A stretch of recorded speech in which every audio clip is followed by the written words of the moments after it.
Hi, everyone. I'm Andy Carvin, managing editor of the Digital Forensic Research Lab, and today I'm proud to host an event regarding the release of the DFR Lab report, Another Battlefield, Telegram as a Digital Front in Russia's War in Ukraine. So Telegram's played a role unlike any other platform during the platform, uh, becoming a place for uncensored access to Russian influencers, Kremlin insiders, military bloggers. And while it was popular before the war, it truly skyrocketed once Russia invaded Ukraine in February 2022, particularly after Russia began blocking Western social networks like Facebook and X, formerly known as Twitter. Throughout the war, Russian Telegram influencers have gained millions of devoted followers and has played a pivotal role in the war itself, from documenting the war in real time to serving as an online command center for Yevgeny Prigozhin during the failed Wagner mutiny 1 year ago this weekend. So today, a team of DFR Lab researchers will discuss how they analyze the Russian Telegram ecosystem using a range of quantitative and qualitative techniques. Now, I'm sure you'll probably have some questions at some point during the panel. We're going to set aside time towards the end to have a Q&A. So if you'd like to ask the group any questions, please go to askac.org. Again, it's askac.org, and hopefully we'll get a chance to get through a number of your questions. And with that, I'd like to pass it over to my colleague, research associate Eto Buziashvili, who's going to kick off the presentation. Eto. Thank you, Andy. It's my great pleasure to be joining you all today. In the more than 2 years since Russia began its full-scale invasion in Ukraine, no platform has expanded its role in helping the outside world to understand the Russian thinking on the war more than Telegram did. Launched by Russian entrepreneur Pavel Durov in 2013, the messaging platform rapidly grew in popularity, eventually gaining the primacy in Russian social media discourse. Its influence was solidified in the first months of the war as the Kremlin cracked down on Western social media platforms while continuing to tolerate Telegram and utilize it for own purposes. This has turned Telegram into one of the last remaining windows for observing and understanding Russian thinking about the war from general public to the Kremlin itself. The story of the story of Russia's war against Ukraine has been written on Telegram. Given our team's extensive coverage of Telegram way before Russia's reinvasion of Ukraine, we decided to basically dive deeper into its role and understand what's happening on the messaging app and how Russia is weaponizing the platform. Telegram became more than a messaging app for Russian audiences. In 1990s Russia, the primary mass communications medium was television. But after Vladimir Putin consolidated power and the Kremlin gradually managed to influence media narratives and basically the information space more broadly, this created an information vacuum that was ultimately filled by Telegram channels. Following the February 2022 full-scale invasion of Ukraine, when multiple Western governments blocked access to Russian government-controlled and pro-government media websites, many Russian media outlets started to actively use Telegram as a workaround to disseminate and promote their content. The blocking on Western social media platforms and websites by Russian authorities in 2022 also contributed to the growth of Telegram inside Russia. According to 2023 report by Advertising Division of Telegram Analysis Platform, TJ Start, the Russian segment of Telegram comprises more than 75 million users and hosts over 700,000 channels. This is huge. The report also highlighted that 85% of respondents rely on Telegram for their news.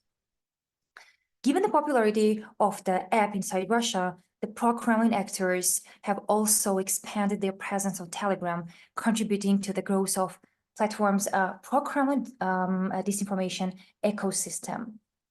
In May 2022, we found that Kremlin content had been more prevalent on Telegram in Russia than content from independent channels or channels that were critical of the Kremlin. Pro-Kremlin Telegram channels also registered faster subscribers growth and engagement on Telegram than other channels. Shortly after invasion of Ukraine, Russian authorities started to explicitly promote this messaging app to domestic audiences. For example, the Russian Ministry of Digital Development and Communications advised government agencies to create their accounts on Telegram. And last but not least, Russia's weaponization of Telegram against Ukraine began prior to the invasion happened. In February 2021, basically a year before the invasion, the security services of Ukraine exposed a network of Telegram channels overseen by Russia's main intelligence directorate, or GRU, arresting individuals who allegedly created and administered a number of political Telegram channels to incite social tensions and protest inside Ukraine. And during the first weeks of the invasion, Russian authorities blocked access to hundreds of Ukrainian websites in occupied territories of Ukraine. And in parallel, more than 100 pro-Kremlin channels appeared there, operating as local media in Russian occupied regions of Ukraine. Hi, everyone. I'm very happy to be presenting the results of months and months of research at the DFL Lab on Telegram and how the Russian audience engages with the platform since February 2022. If you have not given this report a read already, I'll quickly and I hope comprehensively walk you through our first chapter, which addresses the massive size of Telegram as a messaging platform in Russia and how much it has grown since the beginning of the full-scale invasion. So to better understand Telegram information studies in Russia, we first started by collecting information on the most influential channels that shape a culture, information exchange, and messaging that you can see there. To that end, we first focused on 15 of the most influential channels. The table that you're currently seeing is exactly just that. It is a compilation of Russia's top 15 Telegram channels as of March 2024, according to TGStat. TGStat, as Eto mentioned, is a tool that we use to observe Telegram and that gives us access to statistical data about the number of subscribers and the most influential channels. As you can see, the two first channels are state media agencies like RIA Novosti and RT, while others belong to military bloggers like Sasha Kots, media celebrities like Vladimir Solovyov, and ad hoc news projects like MASH or Shot. Next slide, please. By collecting the data from all of these channels, we plotted the number of messages posted to each of the 15 channels over time. What you're currently seeing is a timeline of the frequency of messages exchanged over time between November 2021 and February 2024. The key takeaways from this chart are that the messaging increased dramatically at the start of the invasion on February 24, 2022. Over time, the frequency of messages exchanged over time also shows consistency with other on-the-ground developments, like the enforcement of the partial mobilization bill or the PMC's Wagner initial attack against the city of Bakhmut. The biggest spike that we observe here is very interesting because it occurred in June of last year, almost exactly a year ago, as Andy mentioned, when Yevgeny Prigozhin and the Wagner PMC launched a mutiny and attempted to march on Moscow. What that tells us in terms of content is that the Russian audience is very much exposed to the highs and lows of Russian military developments in Ukraine. Yeah, I'll give the next slide, please. What we noticed is that other channels which acted as amplifiers of those 15 channels we just mentioned have seen a dramatic increase in number of subscribers after the beginning of the full-scale invasion. This growth has not always been sustained over time, but that indicates a trend in how Telegram became increasingly more popular as a means to consume information as the war waged on. Next slide, please. This chart, I believe, is very much reinforces this idea. We've calculated the accumulated numbers of views for each channel over time. And I think the difference between 2021 and 2022 is both self-explanatory and mind-boggling. We've seen an increase from 10 billion accumulated views in 2021 to nearly 95.5 billion views in 2022. Among the channels that experienced the most important growth, are RIA Novosti, Solovyov, and the state-owned news channel Vidovka. The increase in viewership was also notable throughout 2023, although not as high as in 2022. Thank you, Val, and hello, everyone. Thanks for joining today our session.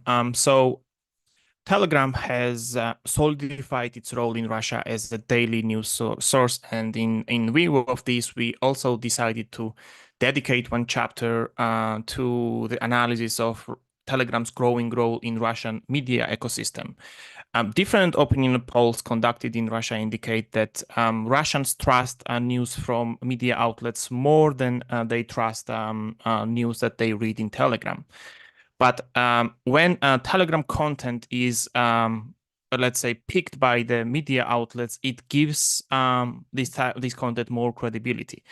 And we decided to use different data sets to understand how information flows between Telegram and the Russian media outlets by looking at how Russian media outlets reference content from Telegram. And our analysis demonstrated that media outlets increasingly rely on Telegram content in their reporting. Next slide, please. So to briefly tell you about the methodology that we used for this chapter, first we chose 7 Russian language media outlets, let's say controlled by the Kremlin or pro-Kremlin outlets, which ranked amongst the top Russian sites by web traffic. And then we also selected 3 independent media outlets in order to see if patterns observed with Kremlin-affiliated outlets would also apply to independent media outlets.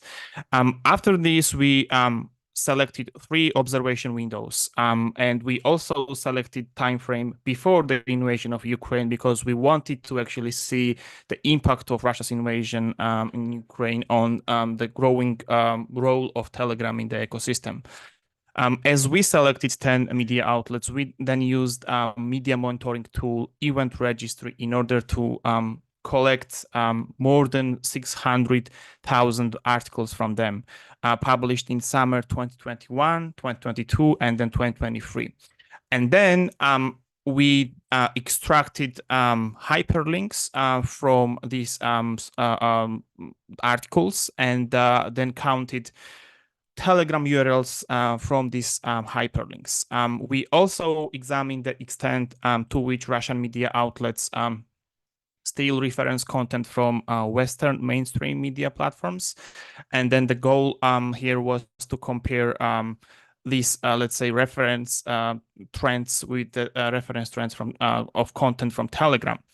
But last but not least, we also selected more than 400 Telegram channels and scraped over 3 million messages from these channels in order to see if Telegram is also used in order to distribute content from the websites of selected media outlets. Next slide, please. So an analysis of Telegram URLs showed that there is a really significant increase of content referencing and content sourcing from Telegram. And as you can see on this slide, some media outlets increased this content sourcing by even 4,000% in case of, for instance, Argumenty and Fakty. But then what we observed is that every single pro-Kremlin or Kremlin-controlled media outlets we analyzed is increasingly relying on content from Telegram. But also when you look at independent media outlets, they also rely increasingly on the content from Telegram, but this growth pattern is not the same as in case of pro-Kremlin media outlets. Next slide, please. But we also analyzed the 25 most frequently cited Telegram channels in order to see what kind of channels are the most popular in terms of content referencing. And then what we found was that 6 of these top 25 channels belong to Russian news channels. And here I mean channels which act as news channels, but they are not really channels belonging to media outlets, but they are news sources on Telegram. Then we also see 8 channels run by Russian politicians who received more than 5,000 media citation. We also see that Russian-backed separatist entities in Ukraine and Telegram channels managed by these entities are very popular in terms of content referencing, as well as Russian let's say government Telegram channels belonging to different Russian institutions. If you are interested in these specific 25 channels we analyzed, we have this graph, and you can also find it in our report. Next slide, please. We also examined how frequently Russian media outlets source content from Western news, Western social platforms. And then, as you can see here, we divided this into 3 parts. So on the left side, we have media platforms which are blocked by the Kremlin. And in case of Facebook, what we observed was that there was a significant drop of content referencing, as well as Instagram went through a really sharp decrease. But even though Twitter was also banned by Russian government, it's experienced some sort of decrease in 2022. But then again, the number of content quoted from Twitter increased again in 2023. When it comes to YouTube, YouTube is not blocked in Russia, but what you can see here is that it didn't really experience a significant growth that would probably could happen at the expense of significant drop of referencing content from Facebook and Instagram and Twitter. We also looked at URLs from a Russian social media platform Kontakte in order to see if it also went through some important changes or trends in terms of content reference, but we didn't really see a significant growth here. So when you look at Telegram, what you can see is that from 2021 to 2023, the number of content reference from this messaging app by media outlets increased by more than 480%. Next slide, please. So in order to examine if Russian Telegram channels also increase distribution of content from websites of the media outlets, we also scraped messages from more than 400 Telegram channels. And what we saw here was somewhat, let's say, we had the mixed results or observations. So on the one hand, there was an increase of number of URLs from selected media outlets distributed by selected Telegram channels in 2022, but then this number decreased again in 2023.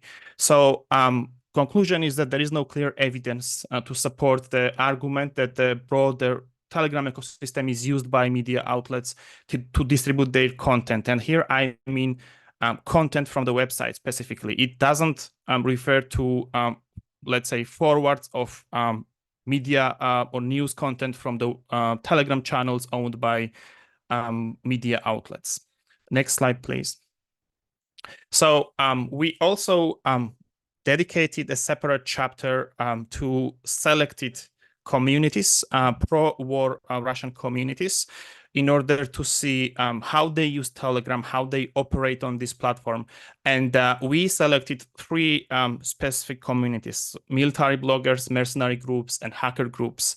And we wanted to see what they write in Telegram, meaning what Russians read on Telegram about the war in Ukraine, what kind of effort they put in order to mobilize support to their activities on the front line in Ukraine, and also how Telegram is used by these communities to support Russia's kinetic activities on the front line.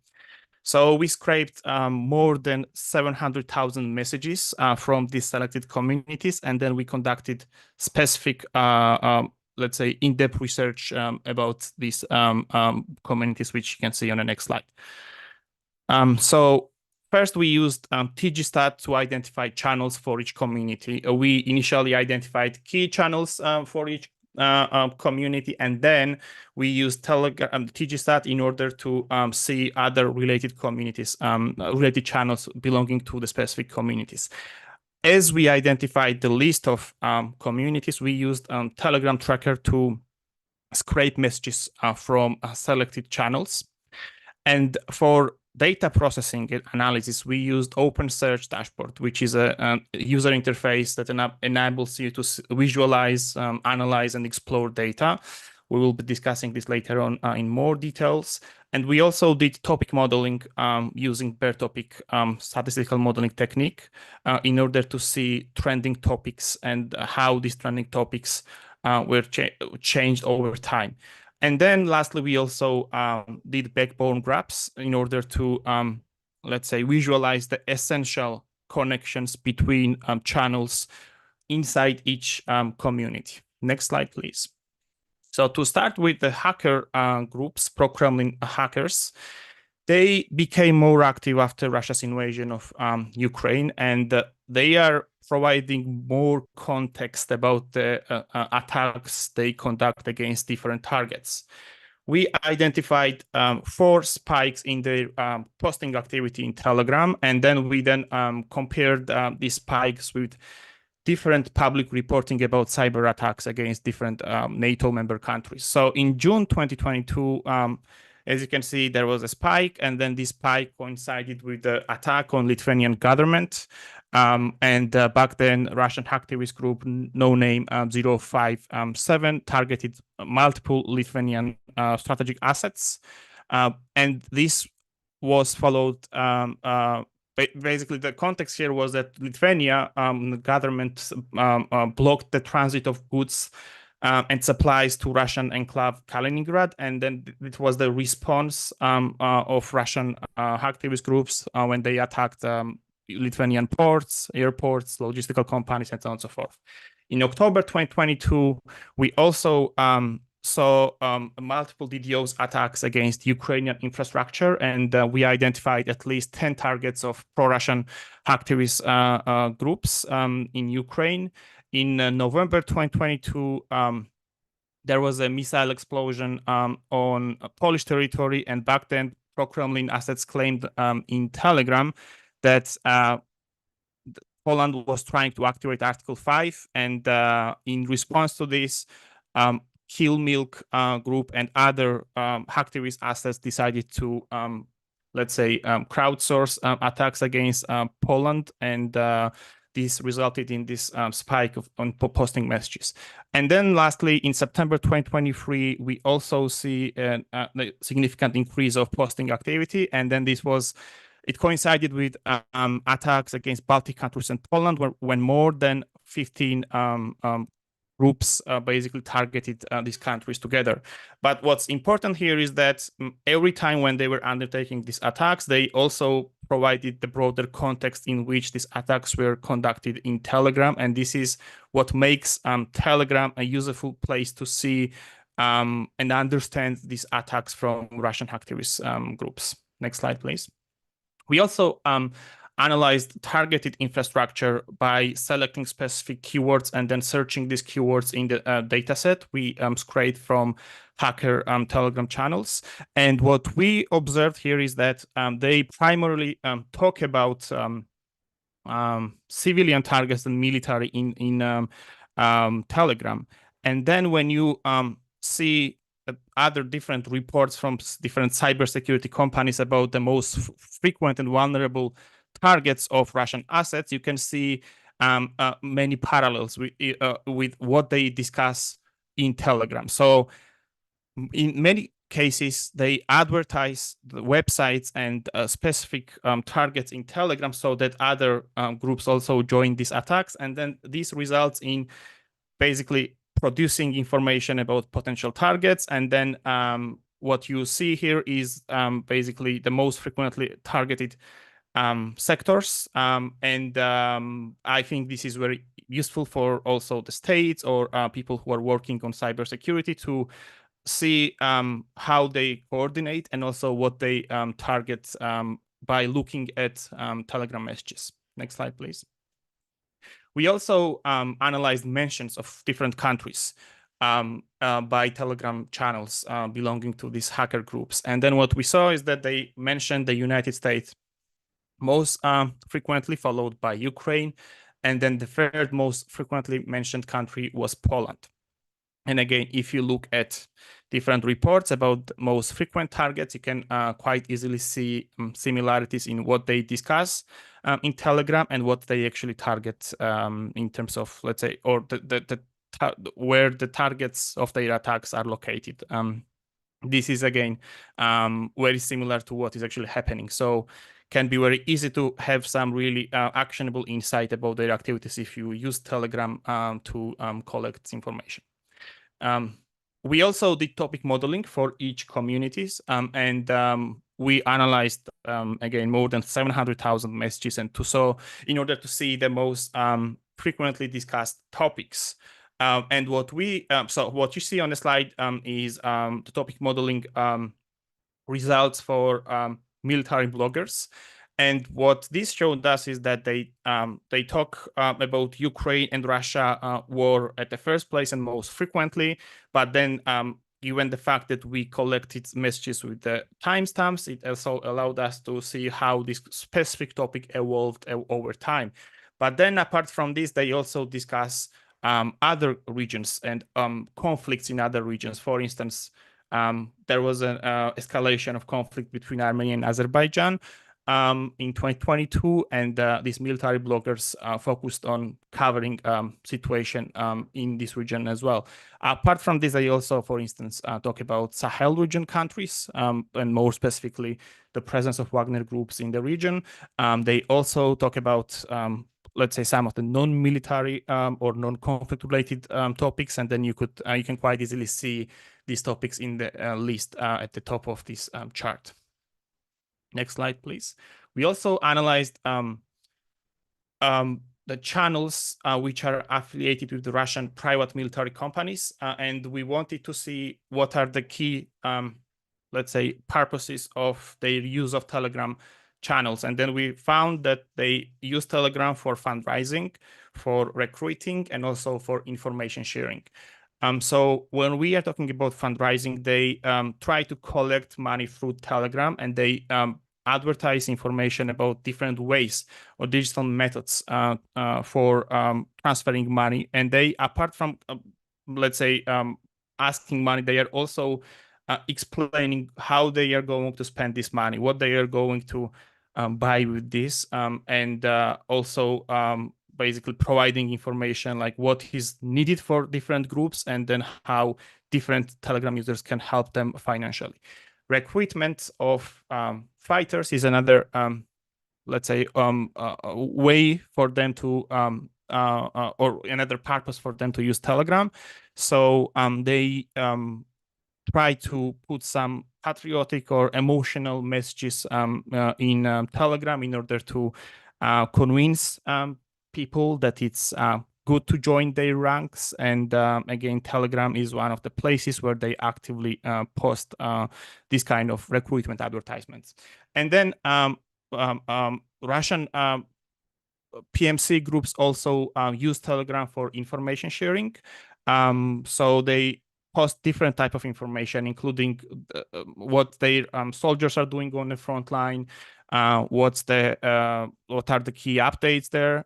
They also spread disinformation quite frequently, and they basically engage in widespread information sharing on different topics.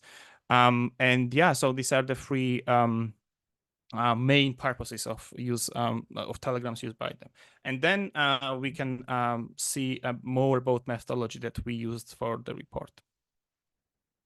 Yeah, thank you. Great insights on the hackers, military bloggers, and the mercenary groups. So here we're going to talk about the approaches and methods we employ to gather the data and conduct the topic modeling.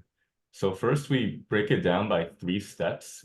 The first is the data scraping step where we obtain the Telegram messages.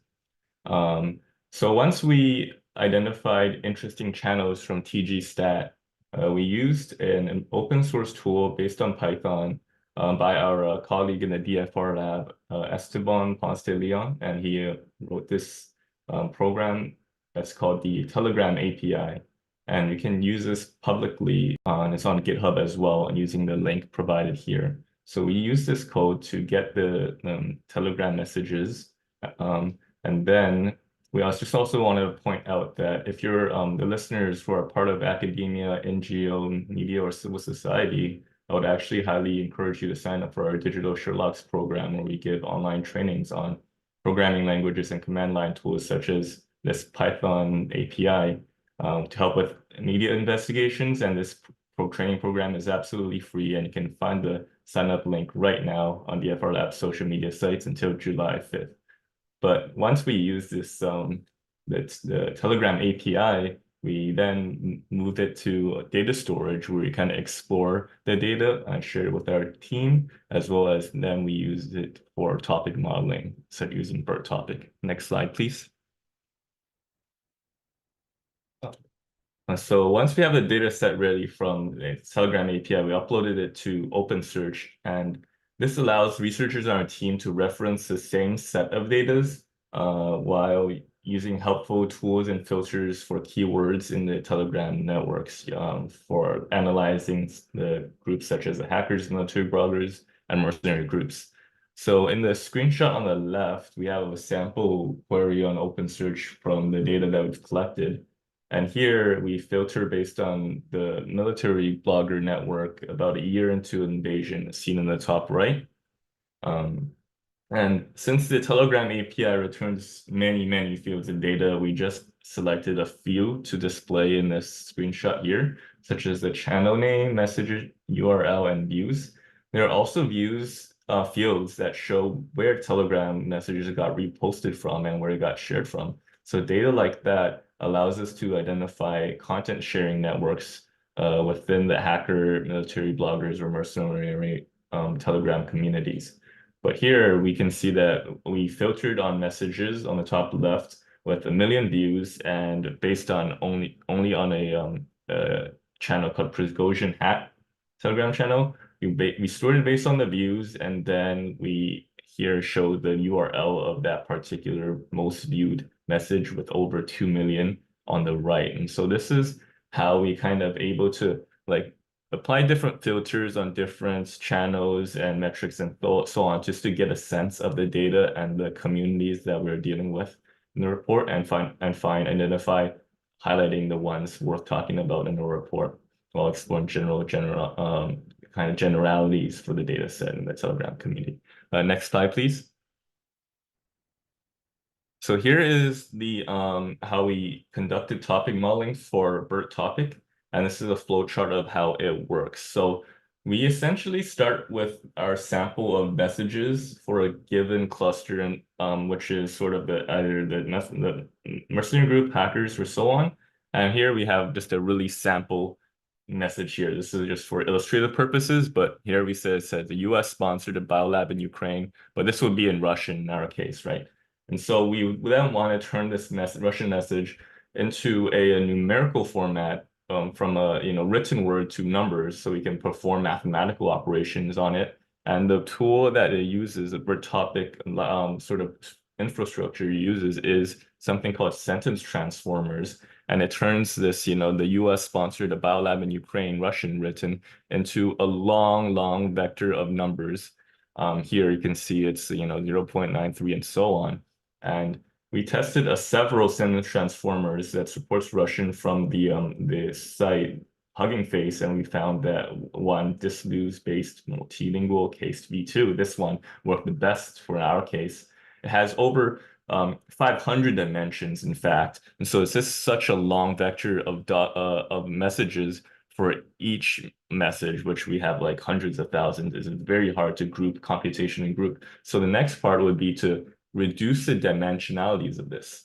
I want to reduce the dimensionalities of each message so that the same information, the numbers, could be approximated using far fewer. So a UMAP is a dimension reduction algorithm that's used, and we reduce it to dimensions such as 2 or 3 to be grouped. And so once it's in the, let's say, 2 dimensions for illustrative purposes, we then use the HDB scan, this clustering algorithm, to sort of find the groups of messages that would later represent our topics. And in the illustrated graphic on the right, it's just that the highlighted red accounts are the messages are grouped together, and then in different colors. And finally, the topic representations are done using something called the class-based term frequency inverse document frequency formula.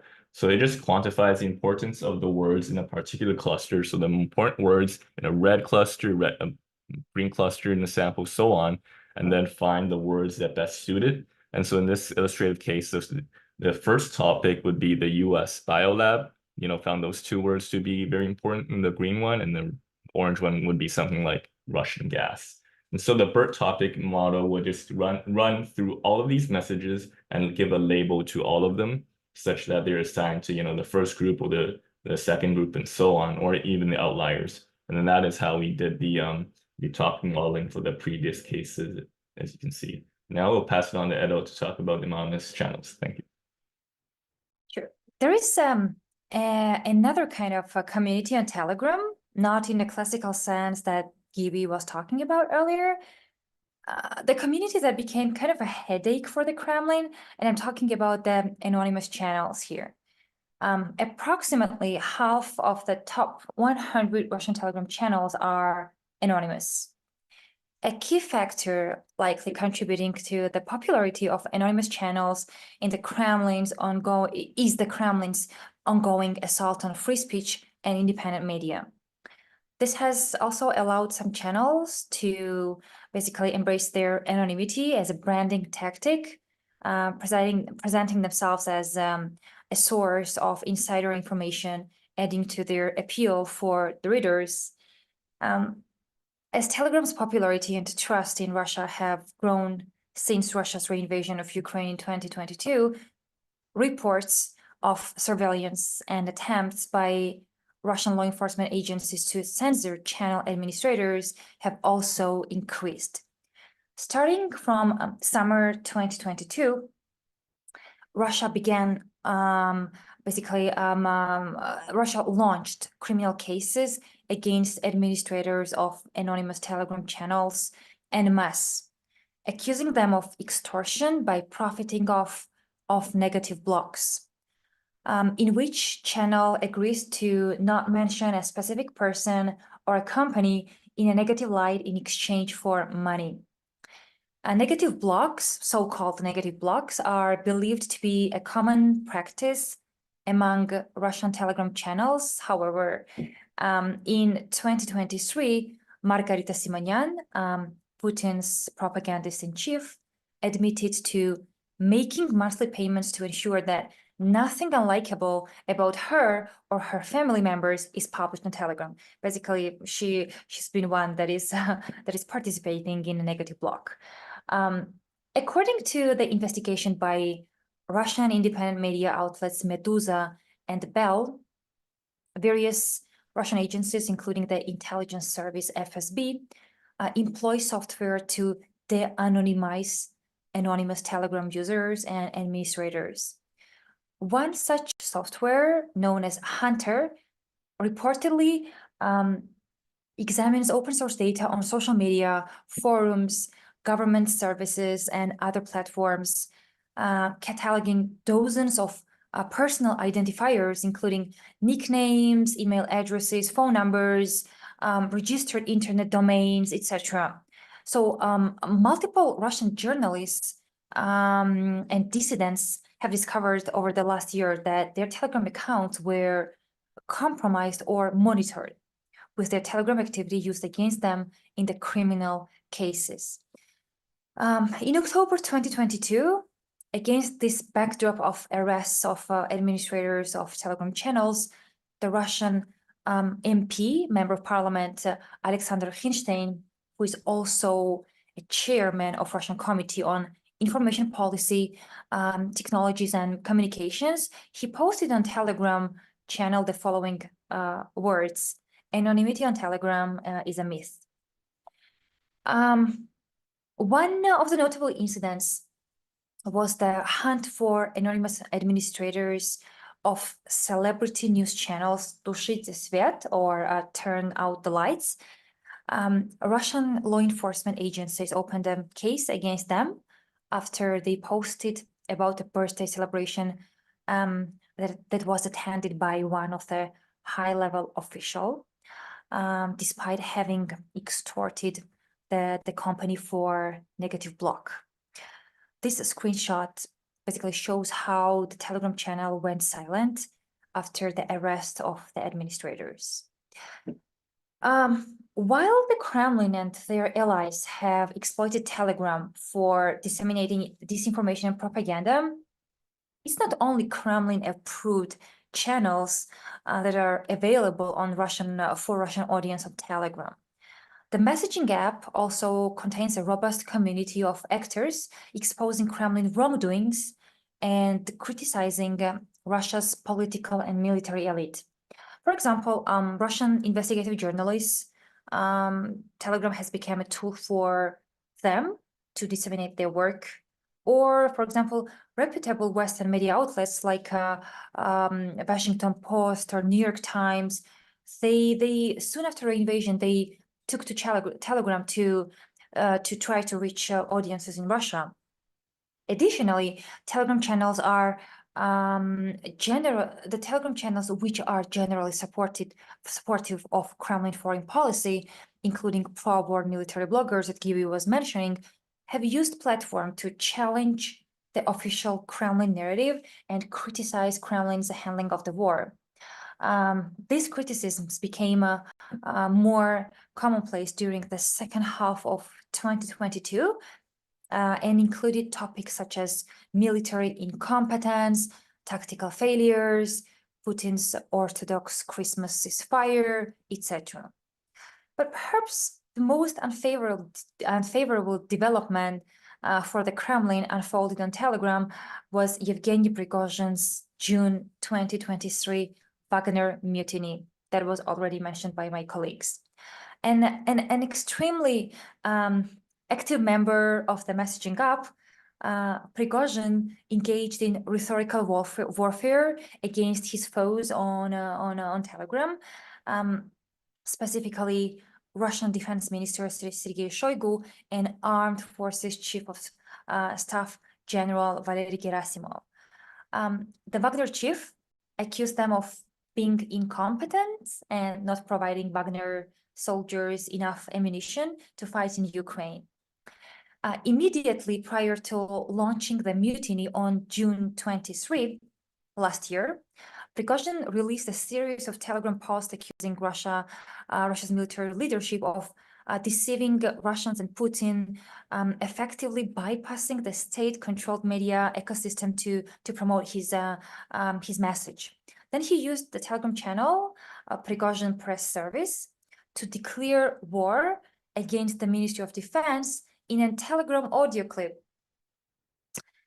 This screen grab shows basically how we found that subscribership increased sharply for Telegram channels whose name included references to Prigozhin or Wagner Group during the period of mutiny, like before or after June 2022, June 29, with Prigozhin Press Service being channel growing by more than 800,000 subscribers. As Prigozhin employed Telegram to promote his activities and goals throughout the mutiny, the Kremlin attempted to limit access to his online to online information related to him and the mutiny in general.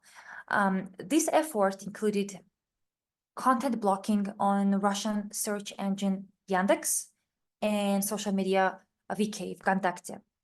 State-controlled TASS agency reported also about some apparent Telegram disruptions in various Russian regions. Thank you, Eto.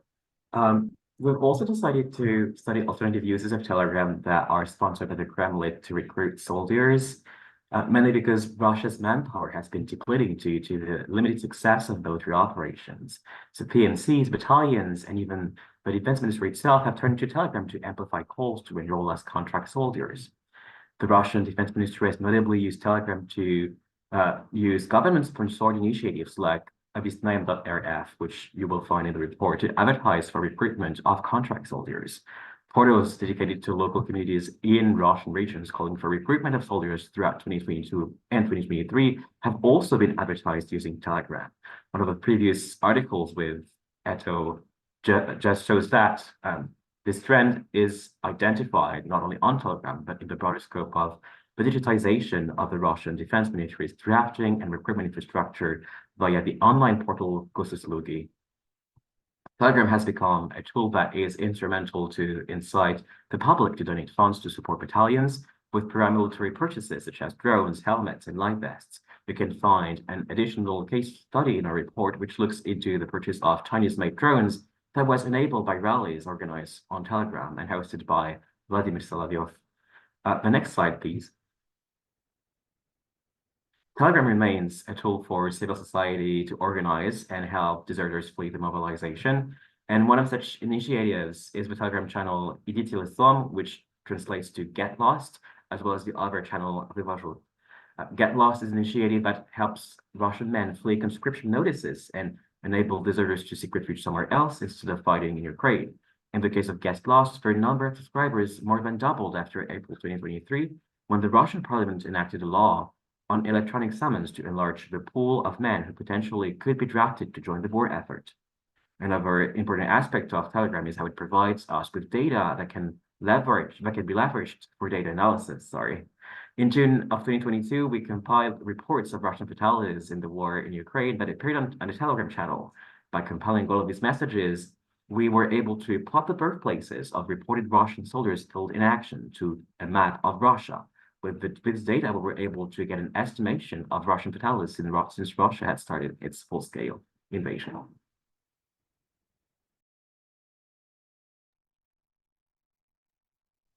That's an extraordinary amount of information to take in, but thank you, everyone. I really appreciate it. It's very much a testament to the sheer amount of work that went into this project over the last 6-9 months, which brings me to my first question, just going back to as you first started developing the research here. How do you even go about narrowing down what to focus on given the vast scale of Russian Telegram? I can start and say that perhaps the first step is to identify the most influential actors on Telegram. And there are different metrics that you can look at in order to see how influential specific channels or communities are. Because simply when Telegram channels have over 1 million followers, then probably they also play some role in terms of controlling messages, especially pro-Kremlin messages in Telegram, and also shaping perceptions about, for instance, about the war in Ukraine. But then this is what we did. So the Valentin's part covered pretty much everything about it. Yeah. So we looked at the most influential ones. But also what is really important for Telegram research in general is to identify connection between different communities and how to see how they are augmenting each other's efforts on Telegram.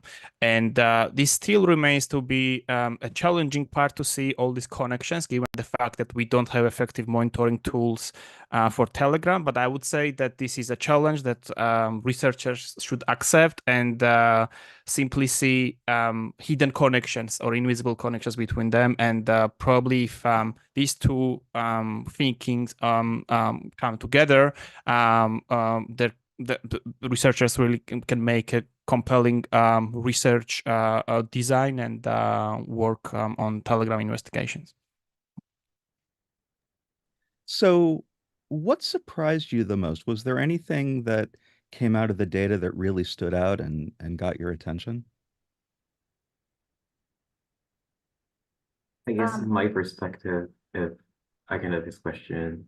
And so is- after Val when he's done. Sorry. No, it's all right. It is the increase in the amount of viewership and how Telegram became sort of a platform that was used before by people who were using it as messaging apps or to exchange information casually, then with channels to have access to some kind of information that is something that a position your channel would share. And then after 2022, the viewership completely skyrocketed, and we started to see how much the Kremlin has been keeping a hand on the information flow and how it has been instrumental in shaping the culture that Telegram is today for Russia. Yeah, I very much share Val's take on the growing role and changed role of the Telegram. I would briefly add, for me, perhaps the most interesting development on Telegram that happened on Telegram was the Wagner's mutiny that we briefly discussed a while ago. Basically, the whole world, maybe half of the world, was basically holding their phones or laptops and just scrolling Telegram channels and waiting for Prigozhin's next moves on Telegram, either audio clips or video or some other materials. So I mean, just to see, Russia is one of the closed societies in terms of information and how we get some information from Russia. And basically, we had this little window where on the one hand, we could not see from the official websites or the Kremlin websites or the Russian websites, but on the other, we had Telegram where Prigozhin in live was basically reporting his mutiny. So I could just yep, go right ahead, please. Just briefly. So for me, the most surprising part was to see how much information Russian hackers put out in Telegram about their attacks.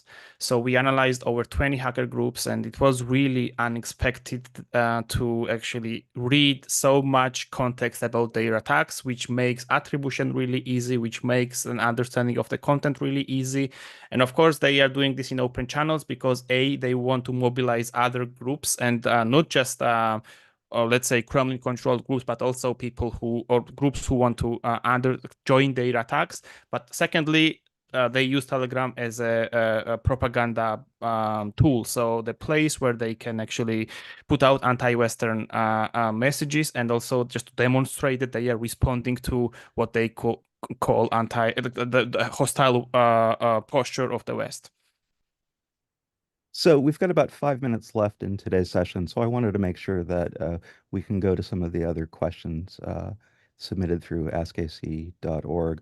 One of the questions has to do with Telegram influence and Kremlin decision-making. Do you think Telegram would have been less influential during the war if Russia had not banned Facebook and X?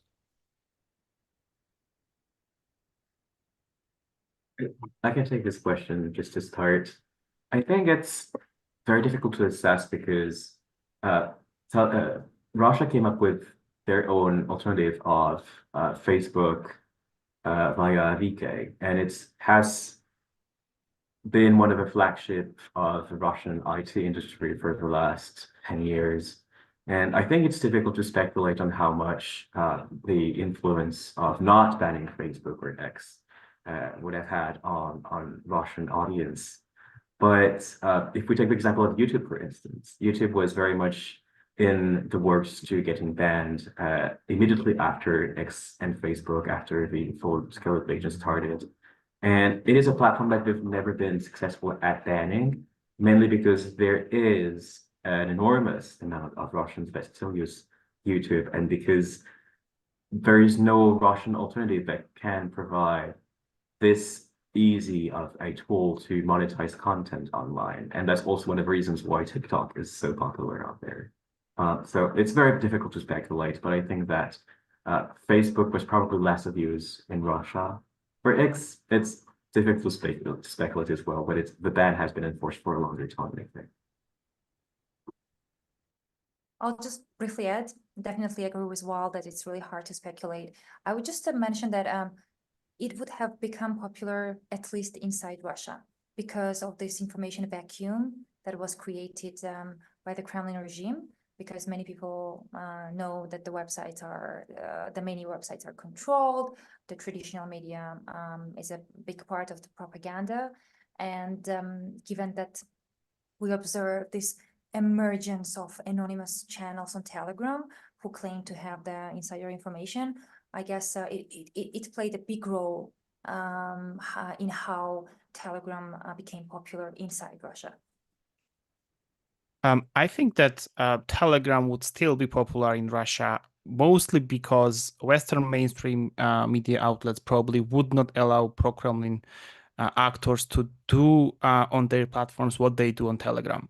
So what we have been observing is that they are moving their info ops mostly in Telegram simply because they do not really face repercussions or content moderation actions from Telegram there. So I would assume that they would still emigrate to Telegram from these mainstream platforms, even if Putin had not blocked them, the mainstream platforms in Russia.